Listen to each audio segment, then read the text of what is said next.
क्या पढ़ना है क्या नहीं पढ़ना है, इस बात को हमेशा ध्यान रखिएगा कि कुछ लोग इसी वजह से, ज़्यादातर लोग जो है ना दोस्तों वो डिस्क्वालीफाई कर जाते हैं, फेल कर जाते हैं। रीज़न क्या है, पढ़ना क्या है और क्या छोड़ना है। बस देखिए यहाँ पे अगर देखें कुछ लोग करते क्या है कि उनको लगा रीजनिंग है, बस रीजनिंग है तो पूरा किताब खोल के लगाने लगा, सेट चल रहा है, बट उनको ये नहीं पता है कि सिलेबस में रीजनिंग के किन किन पार्ट को शामिल किया गया है, तो उसी पार्ट को ध्यान देना है ना। ऐसा थोड़ी कि रीजनिंग मतलब रीजनिंग के तो इतनी मोटी किताब भी आता है, आप पूरे रीजनिंग को पढ़ लिए, क्या मतलब है। आपको क्वेश्चन जिन सेगमेंट से पढ़ना है आप उसी को पढ़िए, बाकी चीज़ों को छोड़िए। तो ऐसे ही पढ़ना है दोस्तों, ठीक है। जनरल नॉलेज में भी आपको उन्हीं सेगमेंट को पढ़ना है जो आपका सिलेबस में मेंशन है। ऐसा नहीं जनरल नॉलेज में तो बहुत पूरा दुनिया ब्रह्मांड विश्व आता है, तो ऐसा नहीं पढ़ना है। तो उसी के कैसे करना है उसके बारे में बता दूंगा। नमस्कार दोस्तों, आप सभी का हमारे चैनल में एक बार फिर से स्वागत है। दोस्तों आज के इस वीडियो में हम बात करने वाले हैं कि LIC में जो वैकेंसियाँ है, लार्ज नंबर ऑफ वैकेंसी है, अच्छा खासा वैकेंसीज है, उसके बारे में।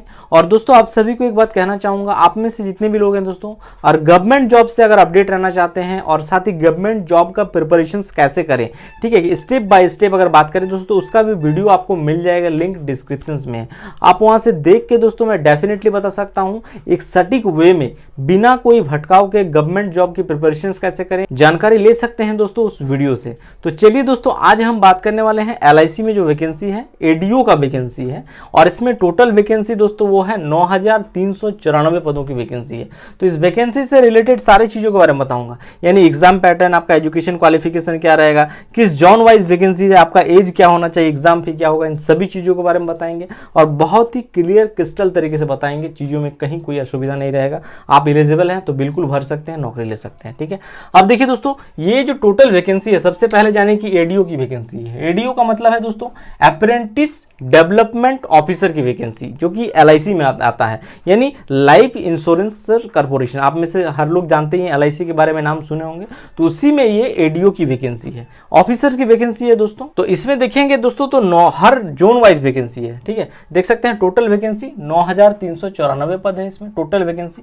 सैलरी की बात करते हैं कि आप अगर सैलरी जो मिलेगा दोस्तों वो मिलेगा 51,500, ये आपका बेसिक सैलरी है, ठीक है। इसके अलावा बाकी जो अलाउंस होगा दोस्तों वो आपका जुड़ेगा। ये बेसिक सैलरी के बारे में बता दें, 51,500 से स्टार्टिंग सैलरी है, ठीक है। और इस 9394 जो पद है दोस्तों, इसमें अगर आप देखेंगे तो हर जोन के हिसाब से अलग अलग वैकेंसीज है, डिपेंड करता है कि आप किस जोन से इस फॉर्म को भर रहे हैं, ठीक है।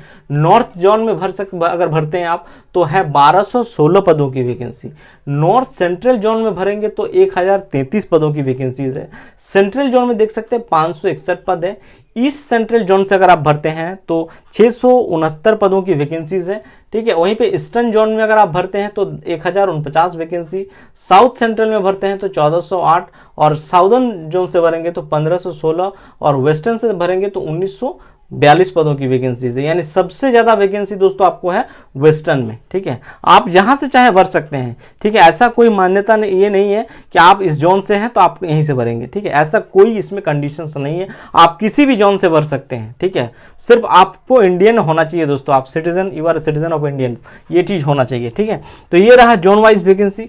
एजुकेशन क्वालिफिकेशंस की बात करें, यानी आपका शैक्षणिक योग्यता जो है वो मांगा गया है bachelor degree in any stream. यानी कहने का मतलब है दोस्तों, अगर आप किसी भी स्ट्रीम से, चाहे आप बैचलर ऑफ आर्ट्स हो, कॉमर्स से हो, साइंस से हो, ठीक है, किसी भी स्ट्रीम से हैं, बीटेक किए हैं, उससे भी कोई दिक्कत नहीं है, बशर्ते वो आपका ग्रेजुएट का डिग्री होना चाहिए। अगर आप ग्रेजुएशन का डिग्री है, कितने भी परसेंटेज है, इससे कोई दिक्कत नहीं है, आप इसमें फॉर्म भर सकते हैं, बेसिक है, ठीक है। मतलब ग्रेजुएट होना चाहिए दोस्तों, सिंपल सा बात है कि एजुकेशन क्वालिफिकेशन आपका बैचलर डिग्री। एज की बात करें तो एज में हमेशा ध्यान रखिएगा दोस्तों। देखिए कुछ लोग करते हैं कि एज अपना काउंट करते हैं वो आज की डेट से, बट यहाँ पे कहा गया है कि 1/1/2023 से आपको एज काउंट करना है, ठीक है। ये है एक तरह से बेस डेट, इसी डेट से आपका मिनिमम जो है 21 वर्ष होना चाहिए, नहीं इस डेट तक मिनिमम 21 वर्ष आपका हो जाना चाहिए, और मैक्सिमम जो है दोस्तों वो 30 ईयर्स को क्रॉस नहीं करना चाहिए। इसके अलावा अगर बात करें एज रिलैक्सेशन, तो दोस्तों एज पर जो रूल है एज रिलैक्सेशन इसमें भी आपको मिलेगा, यानी ओबीसी में अगर देखेंगे तो 2 ईयर्स, SC/ST में 5 ईयर्स, ये यहाँ पे आपको भी मिलेगा। एग्जाम फी की बात करें दोस्तों, तो एग्जाम फी जो रखा गया है जनरल, EWS और OBC अगर कैटेगरी से आप फॉर्म भर रहे हैं तो आपको जो एग्जाम शुल्क लगेगा, यानी परीक्षा शुल्क, वो है 750 रुपये आपको परीक्षा शुल्क यहाँ पे देना पड़ेगा। और SC/ST कैंडिडेट से अगर आप फॉर्म भरते हैं तो 100 रुपया दोस्तों आपको फॉर्म यहाँ पे शुल्क जो है परीक्षा शुल्क देना पड़ेगा। तो ये रहा दोस्तों बेसिक रिक्वायरमेंट एक तरह से इस फॉर्म को भरने के लिए, ठीक है। यानी एजुकेशन क्वालिफिकेशन आपका सामान्य ग्रेजुएट होना चाहिए, एज और एग्जाम फी ये भी बता दिए। अब बात करते हैं इसका एग्जाम पैटर्न। तो एग्जाम पैटर्न जो होगा दोस्तों वो 2 राउंड में एग्जाम होगा, ठीक है। Phase 1 and phase 2। फेज 1 को ऐसे पीटी कर सकते हैं यानी प्रिलिमिनरी टेस्ट, और फेज 2 जो होता है वो मेन एग्जाम होता है, ठीक है। मेरिट बनेगा आपका फेज 2 से, ठीक है।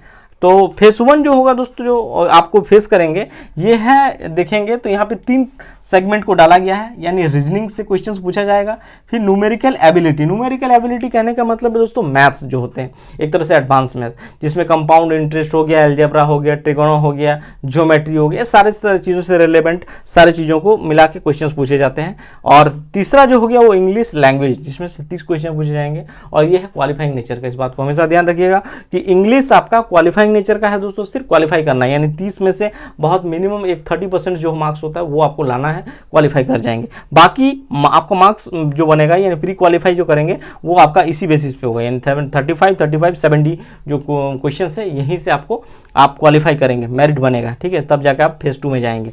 अब जो फेज 2 अगर आप फेज 1 क्लियर हो जाता है तो आप जाएंगे फेज 2 में। फेज 2 में देखेंगे तो रीजनिंग से 50 क्वेश्चन दोस्तों रहेगा आपका फेज 2 में, और GK, current affair and English language. देखिए यहाँ पे अगर देखेंगे दोस्तों यानी जनरल नॉलेज को भी डाला गया है, करंट अफेयर्स को भी डाला गया और इंग्लिश लैंग्वेज को मिला के आपको 50 क्वेश्चन पूछे जाएंगे। और तीसरा और सबसे इंपॉर्टेंट जो चीज़ है दोस्तों वो है आपका इंश्योरेंस, फाइनेंशियल एंड मार्केटिंग से 60 क्वेश्चन पूछा जाएगा। क्योंकि दोस्तों LIC का जॉब जो होता है दोस्तों इन चीज़ों के बारे में आपका बेसिक नॉलेज होना चाहिए। ऐसा नहीं कि इसमें विद्वान नहीं मांगा जाता है कि आप इंश्योरेंस में बहुत बड़े जानकार आदमी है, विद्वान है, ऐसा नहीं। बेसिक नॉलेज आपके पास होना चाहिए, इंश्योरेंस का भी, फाइनेंशियल का भी और मार्केटिंग का थोड़ा बहुत आपको नॉलेज होना चाहिए। और वैसे ही बेसिक्स क्वेश्चन ही पूछे जाएंगे इस टॉपिक से, यानी 60 क्वेश्चन जो रहेगा तीसरा सेगमेंट से, जो कि है आपका इंश्योरेंस, फाइनेंशियल, मार्केटिंग, यहाँ से 60 क्वेश्चन जो पूछे जाएगा बहुत बेसिक लेवल का क्वेश्चन होता है। या इंश्योरेंस की बात करें, फाइनेंशियल की बात करें या फिर मार्केटिंग की बात करें, बेसिक क्वेश्चन है। और इसके बारे में दोस्तों जो भी बुक होगा मैं आप लोगों को आगे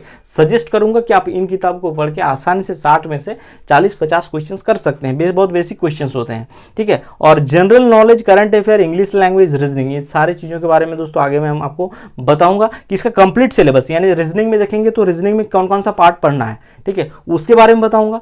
जनरल नॉलेज में किन पार्ट को शामिल किया गया, क्या पढ़ना है क्या नहीं पढ़ना है, इस बात को हमेशा ध्यान रखिएगा कि कुछ लोग इसी वजह से ज़्यादातर लोग जो है ना दोस्तों वो डिस्क्वालीफाई कर जाते हैं, फेल कर जाते हैं। रीज़न क्या है, पढ़ना क्या है और क्या छोड़ना है। बस देखिए यहाँ पे अगर देखें कुछ लोग क्या करते क्या है कि उनको लगा रीजनिंग है, बस रीजनिंग है तो पूरा किताब खोल के लगाने लगा, सेट चल रहा है, बट उनको ये नहीं पता है कि सिलेबस में रीजनिंग के किन किन पार्ट को शामिल किया गया है, तो उसी पार्ट को ध्यान देना है ना। ऐसा थोड़ी कि रीजनिंग मतलब रीजनिंग का तो इतनी मोटी किताब भी आता है, आप पूरे रीजनिंग को पढ़ लिए हैं, क्या मतलब है। आपको क्वेश्चन जिन सेगमेंट से पढ़ना है आप उसी को पढ़िए, बाकी चीज़ों को छोड़िए। तो ऐसे ही पढ़ना है दोस्तों, ठीक है। जनरल नॉलेज में भी आपको उन्हीं सेगमेंट को पढ़ना है जो आपका सिलेबस में मेंशन है। ऐसा नहीं जनरल नॉलेज में तो बहुत पूरा दुनिया ब्रह्मांड विश्व आता है, तो ऐसा नहीं पढ़ना है। तो उसी के कैसे करना है उसके बारे में बता दूंगा, और साथ ही आप लोगों को इंपॉर्टेंट किताब भी सजेस्ट करूंगा। तो दोस्तों ये वीडियो अगर आप सभी को अच्छा लगा हो तो चैनल को सब्सक्राइब, लाइक और शेयर कर लीजिएगा। और साथ ही कहूँगा दोस्तों